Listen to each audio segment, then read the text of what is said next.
Hello everyone and welcome to my Beyond the Gates CBS Update 24 channel. I hope everyone is having a wonderful day.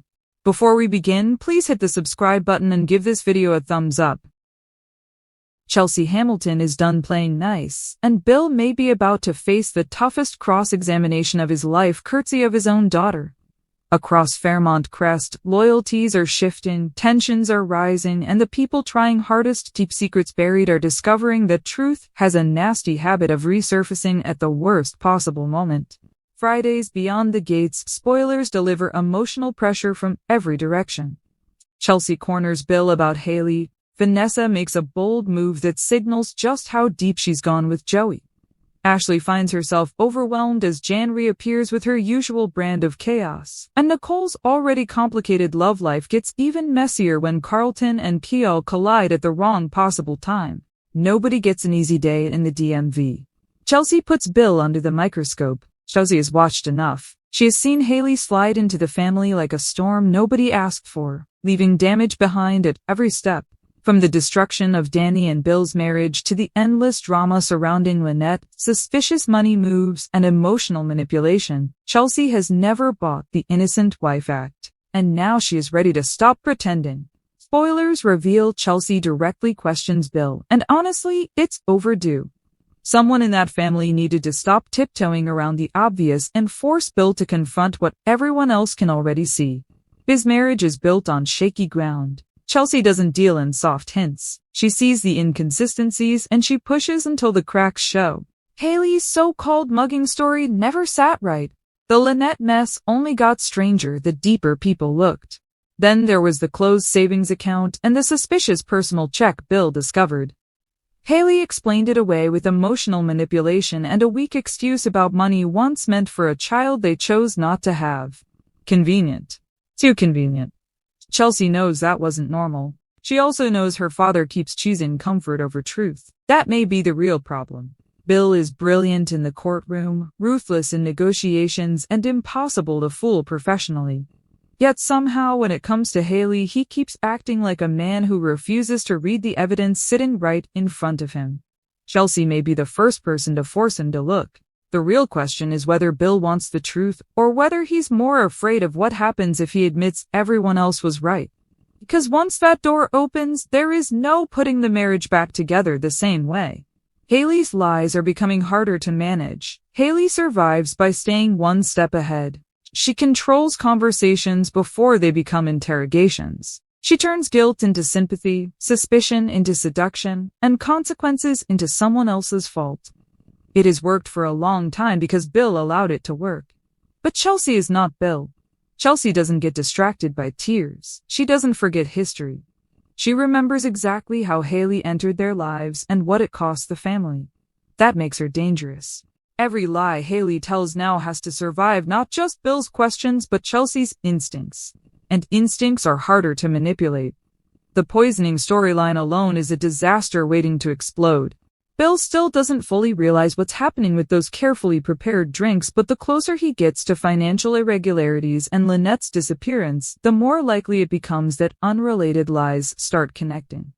That's how downfalls happen.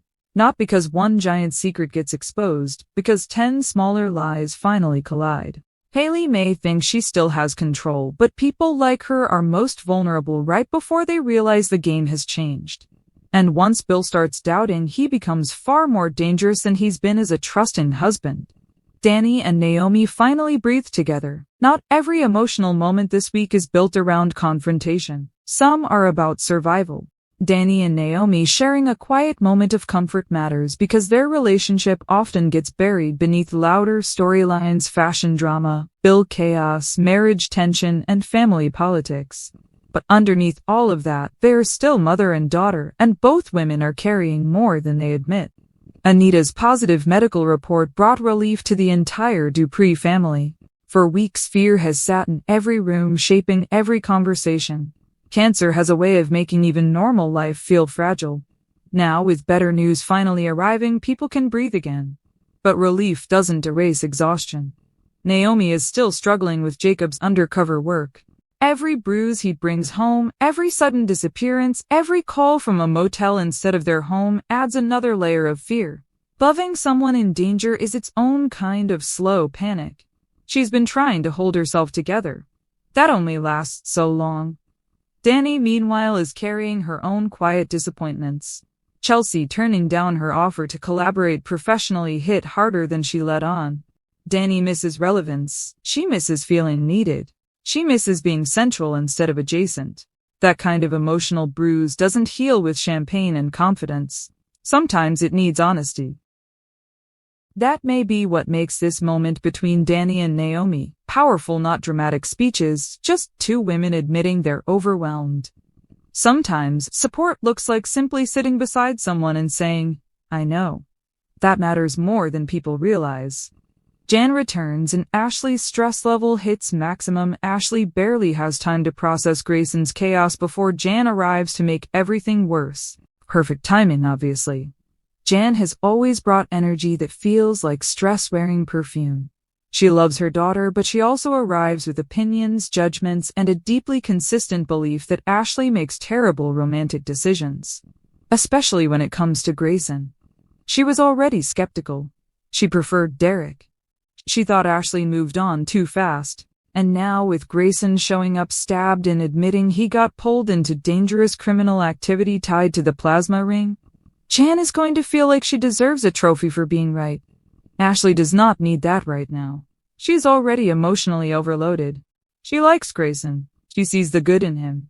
She understands he got trapped trying to help his sick mother, but understanding someone's reasons doesn't erase the fear that comes with realizing their life could spill danger directly into yours. He didn't just bring emotional baggage, he brought blood to her front door. That changes everything. And Jan will absolutely say exactly that. Ashley's stress doesn't come from hearing criticism. It comes from knowing the criticism might be valid. That's the brutal part. Because once someone you love becomes a source of fear, pretending things are normal gets impossible. Ashley is approaching a decision point. Trust Grayson and stay in the fire, or walk away before it burns her too. Neither choice feels good. Nicole's romantic timing could not be worse. Nicole's love life continues to function like a private soap opera inside the larger one. Carlton has been trying to recover from the damage caused by that disastrous double date. And for a moment, it looks like reconciliation is possible. There is still chemistry there, still history, still something unfinished. That would be complicated enough on its own. Then Kiel shows up. Of course he does, because timing in Fairmont Crest exists only to create chaos. Nicole and Carlton finding their way back to each other should be simple, but simple is not allowed here. Kiel arriving in the middle of that emotional reset creates instant tension, because suddenly this is no longer about repairing one relationship. It becomes about choosing between two possibilities. Carlton represents familiarity, shared understanding, and emotional history. Kiel represents something newer, potentially steadier, and maybe a version of happiness Nicole hasn't fully explored yet. That's not an easy choice. Nicole spends so much of her life being the composed one, the responsible one, the emotional anchor for everyone else. Watching her navigate romantic uncertainty makes her feel more human than almost anything else. She deserves the chance to be selfish, to ask what she actually wants instead of what fits neatly into everyone else's expectations. But triangles never stay polite for long. Someone will eventually want clarity, and clarity usually comes with collateral damage. Vanessa fully steps into Joey's world. Vanessa isn't flirting with danger anymore. She's decorating it. Moving into Joey's condo even partially isn't just a romantic gesture. It's a statement. It says this relationship is real, serious, and no longer something she plans to keep emotionally distant. She's choosing him. That matters because nearly everyone around her has warned against exactly that. Nicole tried. Dany questioned it. Anita openly disapproved. Deanna remains unconvinced. But Vanessa sees something different. She sees loyalty beneath Joey's sharp edges. She sees protection where others see manipulation. She believes the man everyone calls dangerous is simply misunderstood. Maybe she's right. Maybe not. The problem is that Joey is still a man who operates through leverage. He solves problems by creating debts. He helps people in ways that ensure they owe him later. That kind of power structure doesn't disappear just because feelings get involved. Love doesn't erase instinct. Vanessa, moving her life into his space means she is accepting his world too. The casino politics, the quiet threats, the unspoken debts, the moral gray zones. That's not a small step. It's a transformation. People joke about her becoming a mob wife, but emotionally she may already be there. The real question is whether she realizes how hard it is to leave once you're fully inside that world.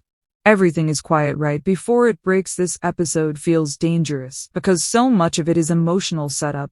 No giant public scandal yet. No explosive confession. No dramatic arrest. Just pressure. Chelsea pushing Bill. Hayley covering tracks. Ashley questioning her future. Naomi trying not to unravel. Nicole standing between two men. Vanessa stepping deeper into Joey's life. That kind of pressure is what creates the best soap explosions. Because the biggest disasters rarely start with shouting. They start with someone asking the wrong question. Or the right one. Chelsea may be holding that match right now. If Bill finally stops defending Hayley and starts investigating her, everything changes. Because Hayley can manipulate emotion. She can weaponize guilt. She can distract, seduce, and redirect. But she cannot survive discovery forever. And once Bill starts looking for the truth instead of excuses, the woman he married may become the biggest case he never realized he was living inside. Ernestine said what everyone was thinking. Sometimes an actor gives an interview. Sometimes they drop a spoiler. And sometimes they deliver a speech so real, so necessary, so spiritually correct that the internet crowns them immediately. That's exactly what happened here. Ernestine Johnson Morrison, the woman fans know and love as Nurse Chenise Johnson, jumped on Instagram with one goal: protect this sacred cinema experience, specifically for the upcoming Michael Jackson biopic. And she did not come to play. She came to warn. Do not be talking in the theater. Her opening line, already legendary. I just want to tell you guys right now. And you knew. You just knew. Something serious was coming. Then she said it. Don't be talking in the theater come Friday. No hesitation, no softness, no diplomacy, just facts. Because according to Ernestine, when that Michael Jackson movie starts, silence. Complete silence. Not whispering, not side conversations, not asking your cousin what year Thriller came out. Nothing. She made it crystal clear. When that Michael Jackson movie is on, be quiet. Honestly, frame it. Put it on a t-shirt. Project it on every movie screen in America. Because she is correct. No yipping, no yapping. But she didn't stop there. Oh no. She got specific. I don't need y'all yipping and yapping. That line? Perfect. Because everyone knows exactly who she means. The theater talkers, the loud explainers, the people who treat every movie like a group FaceTime call. The ones asking questions the movie is literally about to answer. Who's that? Wait, is that his brother? Didn't he already sing this? Jail. Immediate jail. Ernestine was speaking for the people, for the serious viewers, for the audience members who came to experience cinema, not host a community discussion panel. And honestly, I felt seen. Opening day is for real MJ fans. Only then she escalated. Because apparently silence wasn't enough. Now she wanted credentials. She jokingly said opening weekend should be for serious Michael Jackson fans only. Not casuals, not bandwagon viewers, not people who suddenly discovered Billie Jean on Thursday. She said if she checked your music history right now and there was no Michael Jackson in the last 6 months to a year, maybe sit this one out. Honestly, that is hilarious. And also terrifying. Because imagine being asked for your Spotify history at the popcorn line. So before you enter Theater 8, we need proof of off the wall. That level of gatekeeping, ridiculous. And yet somehow, I respect it, because she meant business. The comments section turned into a support group, and once that video hit social media, fans flooded the comments, because clearly this frustration is universal. One fan wrote, "And don't be getting up trying to dance either. People need to sit down." I screamed. Because yes, somebody had to say it. This is not a live concert. You are not the backup dancer. Please return to your seat. Another fan said, "I feel the same way. I don't play when it comes to Michael Jackson." Exactly. There are levels to this. For some people, this isn't just a movie. It's an event, a spiritual experience, a cultural moment. You cannot ruin that by opening a bag of chips like you're defusing a bomb. And then another fan called it the ultimate mute challenge. Everybody on mute. Honestly, that should be the official marketing campaign. Why fans love Ernestine so much? This is exactly why people love Ernestine Johnson Morrison. Because she feels real, natural, funny. She doesn't sound like a manufactured PR statement. She sounds like your brutally honest friend who tells the truth nobody else will say. And that authenticity matters, especially in daytime television. Fans connect to personality, not perfection. And Ernestine has that. She says something funny and suddenly everyone feels like they know her. That kind of connection can't be faked. It's why her popularity keeps growing. And why Chenise has become such a standout. From Nurse Chenise to fan favorite, let's talk about Chenise. Because when she first arrived on Beyond the Gates, people noticed. Fast. She wasn't introduced as some flashy headline character. No giant entrance, no dramatic staircase reveal. She simply showed up and quietly became essential. Smart, grounded, sharp. The kind of character who feels like she belongs in every scene. And over time, fans got attached. Because Chenise brings something powerful: stability. In a town built on secrets and betrayal that matters. She became the emotional balance. The person viewers trusted. And trust is rare in Fairmont Crest. Very rare. Thanks for watching. If you like this video, please don't forget to subscribe my channel without missing any update.